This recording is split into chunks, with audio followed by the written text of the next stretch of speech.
দেখতে পাচ্ছেন বিশাল এক অজগর, মিনিমাম 7-8 ফিট হবে, বেশি হবে না, আরও বেশি হবে, মিনিমাম 10 ফিট তো হবেই।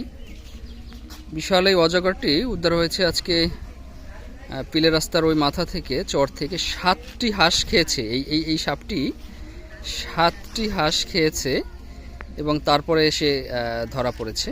সাপটিকে আমরা ধরে নিয়ে আসছি এবং এখন সুন্দরবনে অবমুক্ত করা হবে, এজন্য আমরা অপেক্ষা করছি।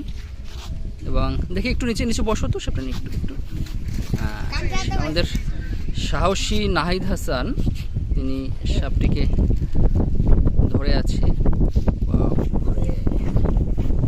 বিশাল মুখটা দেয়, কিন্তু এভাবে দেখলে কিন্তু বোঝা যায় না যে কিভাবে সাপ একেবারে গিলে খেতে পারে। 7টি হাঁস, বোঝেন অবস্থা।